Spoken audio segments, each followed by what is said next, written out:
बताया था, अब तक आपने ये तो पढ़ रहा है वेरिएबल क्या होता है, बट अगर उस वेरिएबल की वैल्यू क्या होती है, उस वेरिएबल की जगह नंबर क्या आएगा, उस नंबर को निकालना सिखाऊंगा, यानी कि उसको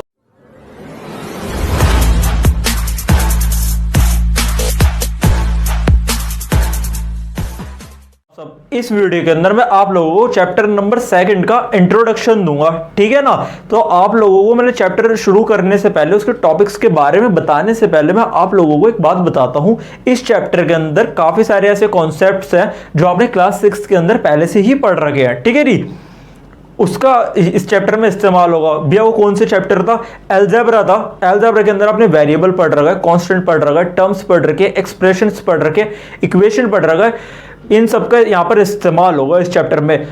अगर आप लोग कुछ भूल चुके हो, लाइक वेरिएबल भूल चुके हो, कांस्टेंट भूल चुके हो, या एक्सप्रेशन क्या होती है, तो पहले मैं आपको सारे वो टॉपिक्स हैं दोबारा मैं बता देता हूँ, ठीक है नहीं। शॉर्ट में बताऊंगा, आपको एक बारी में याद आ जाएगा। उसके बाद जो हमारा चैप्टर है उसके ऊपर हम वर्क करेंगे। सबसे पहला जो हमारा टॉपिक है वो है कांस्टेंट, जो हमने क्लास 6 के अंदर पढ़ा था, उसका इस्तेमाल यहाँ पर भी होगा। कांस्टेंट होता है एक ऐसा नंबर जिसकी वैल्यू फिक्स रहती है। फॉर एग्जाम्पल, अर्थ से लेकर के सन के बीच का जो डिस्टेंस है, पहले भी वही था, आज भी वही है और हमेशा वही रहेगा, ठीक है जी।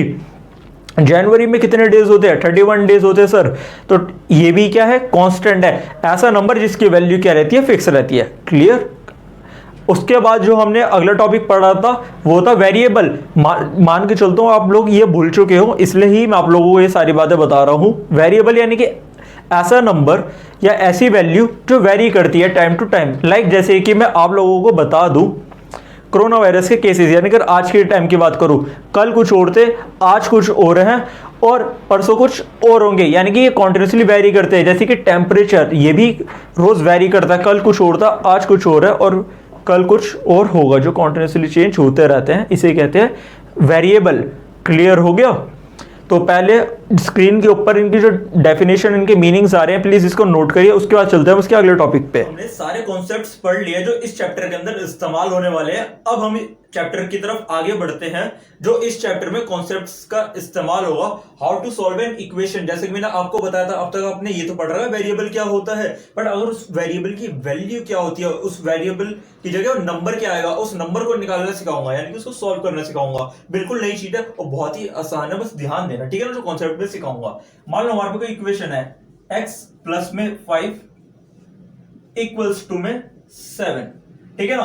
अब देखते ही आप ना, x प्लस में 5 इक्वल्स टू में 7, वैसे तो ना आप आराम से बता दोगे कि अगर हम क्या x के अंदर जब मैं 5 को ऐड करूंगा तो मेरा 7 आएगा, तो यानी कि भैया x की वैल्यू 2 हो गई। जब मैं 2 के अंदर 5 को जमा कर दूंगा तो मेरा 7 आएगा। अब ये छोटी सी इक्वेशन थी, देख करके आप कोई भी इसको बता देगा, बट इसको सॉल्व कैसे करते हैं ऐसी इक्वेशन को? देखो, आपको क्या करना है, x को इस साइड रखना है, ठीक है जी, 7 को आपको यहां पे रखना है और जो 5 है ना, इसको आपको दूसरी साइड ले जाना है, यानी इक्वल्स टू के दूसरी साइड। यहां पर क्या है? प्लस, प्लस का यहां पर माइनस हो जाएगा और 5 हमारा एज इट इज।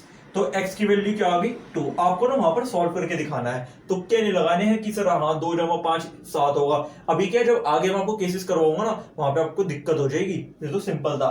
तो पहले मैं कुछ रूल्स बताऊंगा कि ऐसे में रूल्स क्या होते हैं।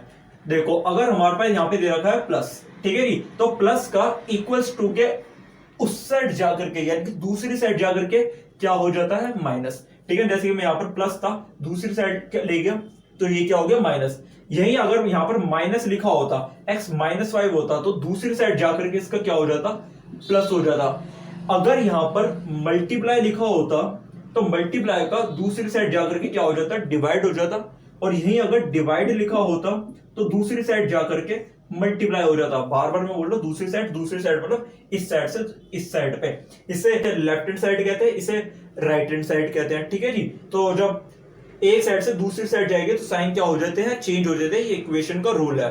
और मैं सारे के सारे सबको मैं आपको एग्जांपल दूंगा। अभी मैंने आपको दिया प्लस से जब माइनस पे जाएंगे तो क्या होगा? जैसे कि x प्लस में 5 है इक्वल्स टू में 7 है, तो इधर जाकर के ये क्या बन गया? माइनस। इसका मैंने आपको एक एग्जांपल दे दिया, इसको पहले नोट कर लो, सिर्फ इतना पोर्शन, और इसको साथ में बना के चलना। उसके बाद ना मैं आप लोगों को माइनस वाला एक केस बताता हूं। देखो, यही अगर हमें माइनस से दूसरी जाके प्लस हो जाता है। अब मैं इस एक केस का एग्जांपल देता हूं। मान लो यहां पर क्या लिखा हुआ है हमारा y, इस साइड क्या लिखा हुआ है? माइनस में 5 इक्वल्स टू में 7। तो यहां पर ये बताइए कि y के अंदर से जब मैंने 5 को माइनस कर दिया तो मेरे यहाँ पर आंसर 7 आ गया। तो काफी सारे जो मेरे इंटेलिजेंट भाई होंगे वो तो देख के ही बता देंगे कि भैया इधर तो 12 होगा, 12 में से 5 को जब आप माइनस करोगे तो मेरा 7 आ जाएगा। तो मैं जैसे कि आपको बोल रहा हूँ, हमें पहले इक्वेशन को सॉल्व करना सीखना है। मैं आपको आसान एग्जाम्पल दे रहा हूँ, तो इसको कैसे सॉल्व करेंगे, तो y को आपको इधर ही रहने देना है, 7 मेरा यहां पर आ जाएगा, तो -5 का इस साइड लेकर जाना है आपको दूसरी साइड, ठीक है ना। वेरिएबल को एक तरफ रखो, कांस्टेंट को एक तरफ रख करो, ठीक है जी। तो माइनस का उधर जाकर के क्या हो जाता है, प्लस हो जाता है, और 5 मेरा एज इट इज। तो इसका आंसर क्या आ गया, तो ये y की वैल्यू क्या आ गई है मेरी यहाँ पर 12 आ गई है। इस तरीके से आपको इस इक्वेशन को सॉल्व करना है, ठीक है। एक प्लस का केस दिखा दिया, एक मैंने आपको माइनस का केस दिखा दिया, उसके बाद हम आपको एक मल्टीप्लाई का दिखाऊंगा, फिर डिवाइड का। अभी तो देखने में आप लोगों को आसान लग रही होंगे, जब मैं आपको एक बड़ा करके दिखाऊंगा ना तो आप खुद बोलोगे कि हाँ इसको सीखना काफी ज्यादा जरूरी है। करिए नोट। आइए अब मैं आपको करवाता हूं उसका एक थर्ड केस, जिसके अंदर मल्टीप्लाई दूसरी साइड जाकर के डिवाइड बन जाता है। ऐसी इक्वेशन को हमें कैसे सॉल्व करना है। मान लो हमारे पे एक यहाँ पे लिखा हुआ है y इंटू में 5 इक्वल्स टू में 25, यानी कि y को जो मैं 5 से मल्टीप्लाई कर दूंगा 25 आ जाएगा। दोबारा बताऊंगा, देख के ही पता चल रहा है भैया 5 को 5 से कर दो 25 आ जाएगा। बट इसको सॉल्व कैसे करना है, नंबर कैसे मिलेंगे आपको, तो y हमारा वेरिएबल है, इसको एक साइड रहने दो, बीच में साइन इक्वल्स टू का मल्टीप्लाई का दूसरी साइड जाकर के क्या बन जाता है, डिवाइड। तो 25 मेरा एज इट इज, मल्टीप्लाई को उस साइड ले गया मैं इस साइड पे, तो मेरे यहां पर डिवाइड का साइन लगा दिया 5। तो 25 को 5 से डिवाइड कर दोगे तो आपका आंसर क्या आ जाएगा, 5 आ जाएगा। आपको इस तरीके से वहां पर सॉल्व करके दिखाना है एग्जाम के अंदर। और आप चाहो ना तो अगर आपको ऐसे लिखने में भी प्रॉब्लम होती है तो आप ऐसे भी लिख सकते हो, 25 इधर है, 5 को आप नीचे ले जाओ, ये भी डिवाइड ही होता है। दोनों के अंदर नंबर मिल जाएंगे, कोई दिक्कत वाली बात नहीं है। उसके बाद आपको मैं लास्ट केस करवाऊंगा, फिर 2 4 5 बड़ी इक्वेशंस करके दिखा दूंगा। करते हैं हम अपना लास्ट केस, जिसके अंदर डिवाइड दूसरी साइड जाकर के क्या बन जाता है, मल्टीप्लाई बन जाता है। तो यहां पर मान लो एक वेरिएबल दे रखा है z, डिवाइड में क्या दे रखा है 2 दे रखा है, इक्वल्स टू में क्या दे रखा है 10 दे रखा है। तो z को आपको यहीं पे रहने देना है, बिकॉज दिस इज वेरिएबल। 2 क्या है, डिवाइड में है, 10 यहां पर, डिवाइड का उधर जाकर के क्या हो जाता है, मल्टीप्लाई। तो 2 को आपको ऊपर लेके चल जाना है इस साइड पे, तो डिवाइड का इधर जाकर के क्या हो गया, मल्टीप्लाई, 2 से मल्टीप्लाई कर दो। तो 10 को जब 2 से मल्टीप्लाई करोगे इधर 20 आ जाएगा, z इक्वल्स 2 में क्या आ गया, 20 आ गया। वैसे देख के भी पता चल रहा था कि 20 को 2 से डिवाइड करोगे तो 10 आएगा, बट सॉल्व करना आपको आना चाहिए। अब मैं आपको कुछ थोड़े बड़े केस करके दिखाता हूँ, ये मल्टीप्लाई डिवाइड के। अच्छा, काफी मेरे स्टूडेंट्स पहले पूछ लेते हैं कि भैया हमेशा ये इधर जाकर ही साइन चेंज होते हैं, अगर कोई वेरिएबल या फिर कोई कांस्टेंट इस साइड आता है ना तब भी साइन का चेंज हो जाता है, प्लस का अगर इधर से भी जाऊंगा ना तब भी माइनस हो जाएगा, माइनस का इधर से भी प्लस हो जाएगा। ये नहीं कि खाली जब उस साइड जाएंगे, ऐसा कुछ नहीं है, दोनों साइड ये केस लागू होता है। इसको नोट करिए, उसके बाद चलते हैं हम आगे। अब हम करते हैं एक ऐसा केस जिसके अंदर 2 ऑपरेशन एक साथ लगेंगे। जैसे कि मैंने अभी आप लोगों को बताया था ना कि अभी तो छोटे केसेस चल रहे थे, देखकर ही पता चल रहे थे, इधर 5 आएगा इधर 20 आएगा। तो अब मैं आपको एक ऐसा केस दिखाऊंगा जिसके अंदर आप देख के बता नहीं पाओगे और उसको सॉल्व कैसे करेंगे। ऐसी इक्वेशंस और ऐसे ही इक्वेशंस ना पेपर के अंदर आती है, वैसी वाली आपसे पूछी ही नहीं जाती देखो आज के टाइम पे, बट ये वाली पूछी जाती है।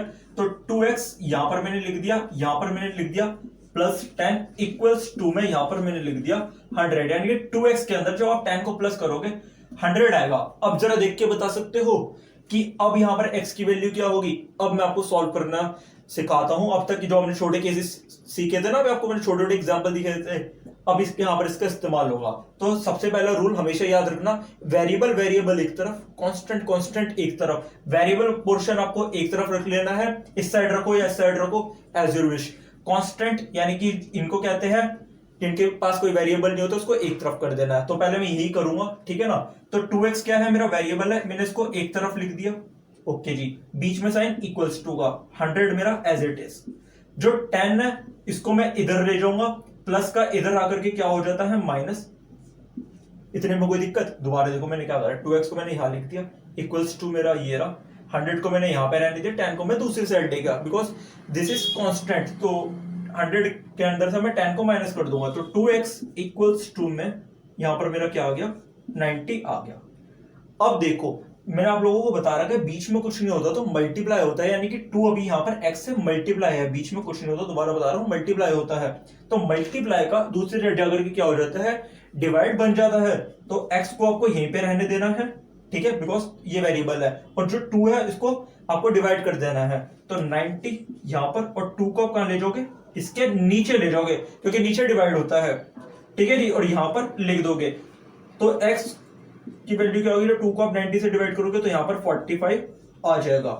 आप चाहो ना कि आपको जैसे कि समझ नहीं आती नीचे क्यों लेकर गया, नीचे वैसे डिवाइड होता है, तो आप इसको ना ऐसे भी लिख सकते हो, आप ना इन्हें ऐसे भी लिख सकते हो जैसे कि 2x इक्वल्स टू में 90 है ना, जैसे कि मेरे भाई है उनको दिक्कत आती कि भैया नीचे लेकर जाने में ऐसे समझ नहीं आया, तो मल्टीप्लाई का डिवाइड आपने बनाने के लिए कहा था, तो 90 वो यहाँ पे लेकर रहने देना, बीच में से डिवाइड कर लगा देना, यहाँ पे 2 लिख देना, ऐसे करके लिख देना, बात वही है। कहां यहाँ से पकड़ो, दूसरी साइड से पकड़ो, आपका आंसर आना 45 ही है। तो दोबारा बता दूं मैंने करा क्या था, मैंने वेरिएबल को एक तरफ रखा था, 10 को मैं दूसरी साइड लेकर चला गया था, प्लस का उधर आकर के माइनस हो गया था, तो 100 में से जब 10 कम हुए तो यहाँ पर 90 बचा, 2 को मैं नीचे ले गया तो 2 जब मैंने डिवाइड करा मेरा आंसर आ गया 45। ऐसी इक्वेशंस आपको सॉल्व करनी आनी चाहिए, ठीक है ना, बहुत सिंपल है। इन रूल्स को ना याद कर लो, प्लस का दूसरी साइड आके माइनस, माइनस का प्लस, मल्टीप्लाई का डिवाइड, डिवाइड का मल्टीप्लाई, चाहो तो ऐसे ही पढ़ सकते हो, मल्टीप्लाई का इधर आके डिवाइड हो जाता है, ठीक है जी, वाइस वर्सा। एक केस और देखते हैं और अपना इंट्रोडक्शन को उसके बाद हम खत्म करेंगे, ठीक है जी, उसके बाद करेंगे हम इसकी एक्सरसाइज।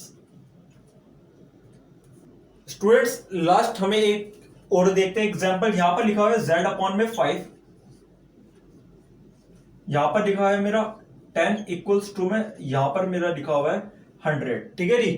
तो यहां पर हम क्या करेंगे, z अपॉन में 5 है, ठीक है जी, तो मैं यहां पर नीचे कुछ नहीं है, तो नीचे क्या है 1 है, तो मैं 1 और 5 का मैं एलसीएम ले लूंगा, मेरा 5 आ जाएगा, बीच में साइन मेरा प्लस का, 1 के टेबल में चेक करो 5 आता कहां पर है, ऊपर वाले से मल्टीप्लाई, तो यहां पर क्या आ गया मेरा 50 आ गया, और यहां पर क्या आ गया मेरा 100, मेरा एज इट इज मैंने लिख दिया। उसके बाद मैंने आपको बोला था वेरिएबल वेरिएबल एक तरफ, कांस्टेंट कांस्टेंट एक तरफ। जब भी आपको ऐसा केस आ जाएगा ना, तो पहले करना है एलसीएम ले लिया करना, एलसीएम आप लोगों को आता ही है।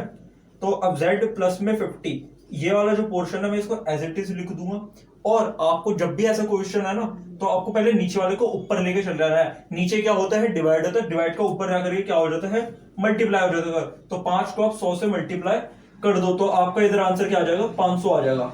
इतने में कोई दिक्कत है, ठीक है। अब उसके बाद देखो z इक्वल्स टू में यहां पर मेरा 500 है, और उस साइड जब मैं इसको लेकर के चले जाऊंगा तो प्लस का उस साइड आकर के क्या हो जाता है, माइनस हो जाता है।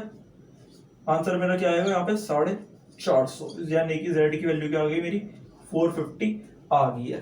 क्लियर, बस इसे नोट कर लो, आंसर क्या आएगा आपको 450 आएगा, ठीक है ना। नीचे जगह नहीं थी तो मैंने इसको यहां पर लिख दिया है।